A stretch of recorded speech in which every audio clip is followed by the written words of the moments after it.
লীগের বড় বড় নেতাদের ধরেন, পুলিশের বড় বড় ঊর্ধ্বতন কর্মকর্তাদের, একটা বিগ সিন্ডিকেট তো ছিল আমরা জানি।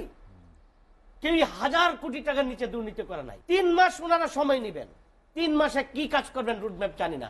তারপরে আপনার বিভিন্ন রাজনৈতিক দলের সাথে বসবেন। কিন্তু দেখেন ইতিমধ্যে গলে আমরা দেখতে পাচ্ছি বিভিন্ন রাজনৈতিক দল এই সরকারের বিরুদ্ধে বক্তৃতা দেওয়া শুরু করেছেন।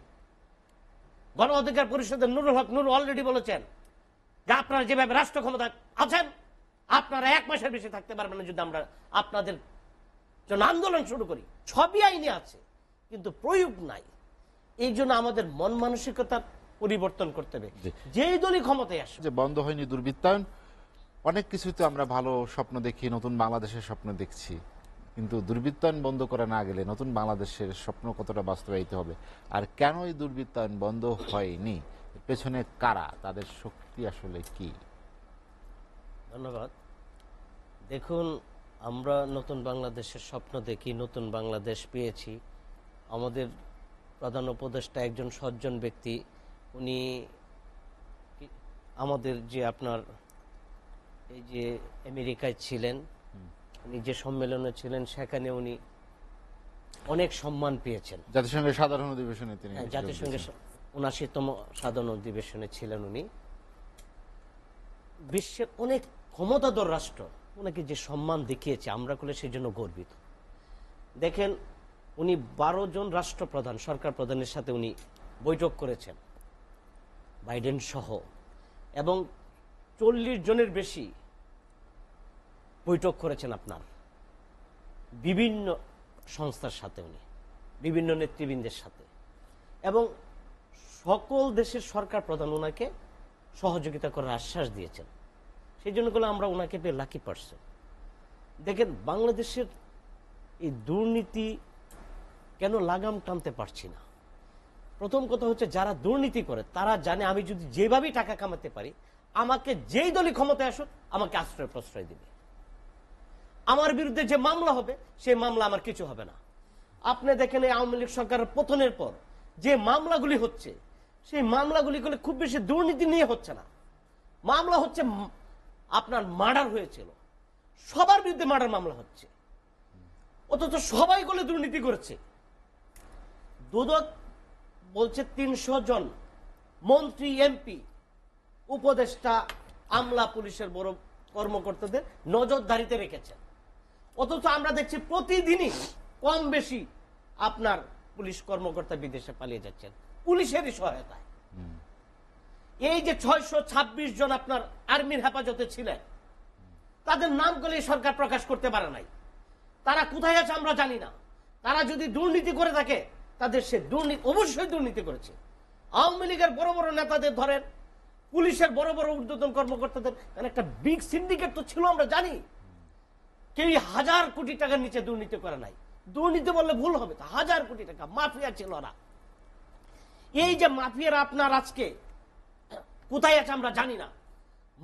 যে মামলা দিচ্ছেন এই মামলাগুলি তারা অটোমেটিকলি কিছুদিন পর খালাস পেয়ে যাবে, এবং যেই সরকারই আপনার পরবর্তীতে আসুক সেই সরকার তাদেরকে লালন পালন করবে। তারা তো জানে। এই যে আমাদের দুদক বলি, এই দুদককে তো এখন পর্যন্ত আমরা শক্তিশালী করতে পারি নাই বা করছিও না।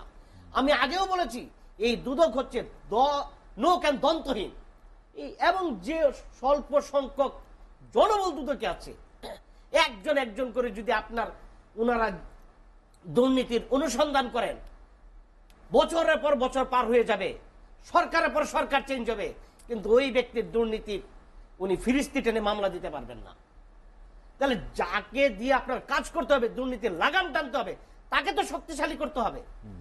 দুদককে তো শক্তিশালী করতে হবে, আইনকে শক্তিশালী করতে হবে, আইনকে নিজস্ব গতিতে চলতে দিতে হবে। কিন্তু আইন তো নিজস্ব গতিতে চলতে পারে না। আওয়ামী লীগের সরকারের সময় আমরা দেখেছি আইন আওয়ামী লীগ সরকারের কথা বলে। আওয়ামী লীগের কোন ব্যক্তি অন্যায় করেছে তার বিরুদ্ধে মামলা হয়েছে।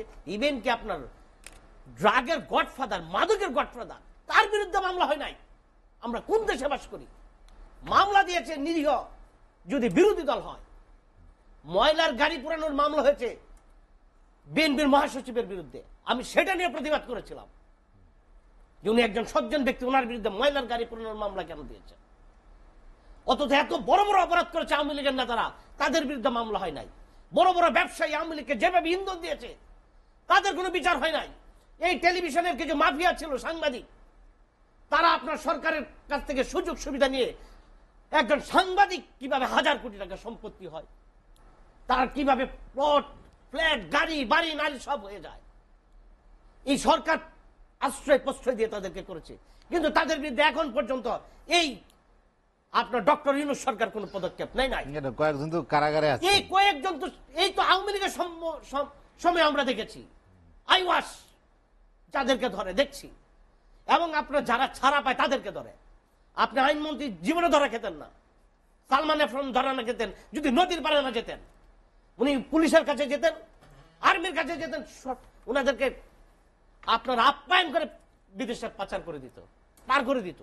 এখনো ওনারা যতটুকু শুনেছি জামায়ার মতো আছেন, জামায়া দর পাচ্ছেন, যা খেতে চাচ্ছেন। কিছুদিন পর আপনার একটা স্থিতি অবস্থা ফিরে আসবে, ওনাদের মামলাগুলি থেকে ওনারা বেরিয়ে আসবেন। যেই সরকার আসবে সেই সরকারের সাথে ওনারা সখ্যতা করে আবার লাগামহীন দুর্নীতি করবেন। তাহলে সেখান থেকে তো আমাদেরকে বেরিয়ে আসতে হবে। এই সরকার যে সংস্কারগুলি নিয়েছে সেই সংস্কারগুলি যে আপনার ধীরগতি, 6টা বিষয়ে সংস্কার করতে চাচ্ছে। আপনারা 6টা বিষয়ে ওনারা 6 জনকে প্রধান করলেন, সেই প্রধানের সাথে একটা কমিটি করবেন। কারা কারা কমিটিতে থাকে 1 তারিখ থেকে কাজ শুরু করার কথা অক্টোবরের, তো আমরা কিছু দেখছি না। তাহলে 3 মাস ওনারা সময় নেবেন, 3 মাসে কি কাজ করবেন রুটম্যাপ জানি না। তারপরে আপনার বিভিন্ন রাজনৈতিক দলের সাথে বসবেন। কিন্তু দেখেন ইতিমধ্যে গেলে আমরা দেখতে পাচ্ছি বিভিন্ন রাজনৈতিক দল এই সরকারের বিরুদ্ধে বক্তৃতা দেওয়া শুরু করেছেন। গণ অধিকার পরিষদের নুরুল হক নুর অলরেডি বলেছেন যে আপনারা যেভাবে রাষ্ট্র ক্ষমতা আছেন আপনারা 1 মাসের বেশি থাকতে পারবেন না যদি আমরা আপনাদের জন্য আন্দোলন শুরু করি। বিএনপি নির্বাচন চাচ্ছে, জামাতও নির্বাচন চাচ্ছে। সংস্কার তো ওনারা শুরুই করতে পারলেন না, অলরেডি বিভিন্ন দল নির্বাচন চাচ্ছেন। তো ওনারা সংস্কারটা করবেন কিভাবে? ওনাদের প্রত্যেকটা দিন গুরুত্বপূর্ণ এই ইউনূস সরকারের। কিন্তু ওনারা যদি এইভাবে 2 মাসের কাছাকাছি সময় চলে আসে, এইভাবে সময় নষ্ট করেন, কিছুদিন পর ওনারা এই বিভিন্ন দলের চাপের কারণে আর সংস্কার করতে পারবেন না। আর যদি সংস্কার না করে এইভাবে নির্বাচন হয়ে যায়, যারা আওয়ামী লীগের সময় দূষর ছিলেন তারা যেই দল ক্ষমতায় আসবে, আমি নাম বলতে চাচ্ছি না, সেই দলেরই তারা দূষর হবেন।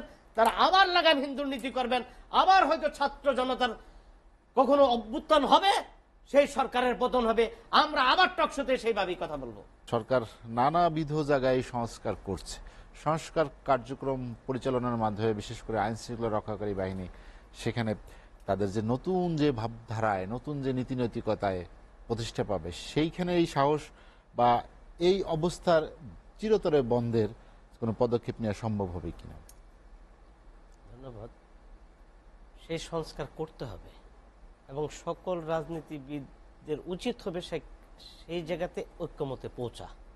দেখেন এই হাসিনা সরকার যে অবিচার অন্যায় অত্যাচার করেছে, সেই জন্য যে ছাত্ররা আন্দোলন করছিল, ছাত্ররা শুধু বৈষম্যের জন্য আন্দোলন করেছিল, কোঠা বৈষম্যের জন্য।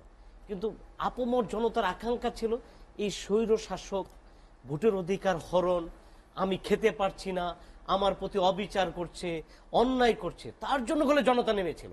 দেখেন এই আন্দোলনে করলে 1.5 মাসের বাচ্চাকে কোলে নিয়ে মা রাস্তায় নেমেছে। শিশু স্কুলে যায় না, ওইরকম শিশু আমরা রাস্তায় দেখেছি। 90 বছরের বৃদ্ধ, শিশু থেকে 90 বছরের বৃদ্ধ, তাদেরও আকাঙ্ক্ষা ছিল এই স্বৈরশাসকের পতন হোক, দেশে একটা স্থিতিশীলতা ফিরে আসুক। যে একটা বিচারহীনতার একটা আপনার সংস্কৃতি চলে আসছিল, এই আয়না ঘর তৈরি করে যে আমার সন্তান কোথায় গেছে আমি জানি না, এবং কেউ বলেও না আপনার সন্তান তুলে নিয়ে গেছে, এরপর আর জানি না। একটু মতের বিরোধ হলেই এই জন্য মানুষ খুব আতঙ্কে ছিল। দেখেন এখান থেকে অবশ্যই পরিত্রাণ পেতে চাই, তাই না? এই পরিত্রাণ পেতে গেলে যে এই ইউনূস সরকার যে আপনার আইনগুলি করতে চাচ্ছে, সেখানে সকল রাজনৈতিক দলের ঐক্যমতে পৌঁছাইতে হবে, যাতে সামনে এমন একটা আপনার রাষ্ট্র ব্যবস্থা তৈরি হয় যেখানে কেউ দুর্নীতি করার সুযোগই পাবে না। আমি যেটা বারবার বলার চেষ্টা করছি যে একজন এমপি এমন একটা লোভনীয় পদ তৈরি হয়েছে, তাকে এমপি ইলেকশন করে পাশ করতে যে পরিমাণ টাকা খরচ করতে হয়, একটা সিস্টেমই তৈরি হয়েছে যে তাকে মিনিমাম কোটি কোটি টাকা খরচ করে পাশ করে আসতে হবে, নাহলে সে পাশ করতে পারবে না, সে যে দলেরই হোক। এই যে একটা আপনার সংস্কৃতি বিদ্যমান, এইটাকেই আপনার সংস্কার করতে হবে যে একজন এমপিকে কেন এত টাকা খরচ করতে হবে। তাহলে তো সে আবার এই টাকা কামানোর জন্য বসে থাকবে। অলরেডি আওয়ামী লীগের সময় বলেছিল একজন এমপি যে আমি 2 কোটি টাকা খরচ করে এসেছি, আমি 2 কোটি টাকা উদ্ধার করবো, চলবো। ডক্টর এই যে আকাশ, দেখ, আমি একটা মিনিট বলি, আলোচনা শেষ করতে চাই, হাতে সময় কম এখান থেকে আমাদের। আমাদেরকে বের হয়ে আসতে হবে। তাহলে আপনার দেখেন আজকে রাষ্ট্রকে এমন ভাবে সংস্কার করতে হবে যে আইনগুলি আছে, যে লোভনীয় পদগুলি আছে, সেগুলি আপনার কিভাবে অলাভজনক করা যায় সেই ব্যবস্থা করতে হবে। আমি খরচ না করলে আমি কামাবো না, এই জিনিসগুলি যদি আমরা করতে পারি। আর আইনের সবই আইনে আছে কিন্তু প্রয়োগ নাই, এই জন্য আমাদের মন মানসিকতার পরিবর্তন করতে হবে। যেই দলই ক্ষমতায় আসুক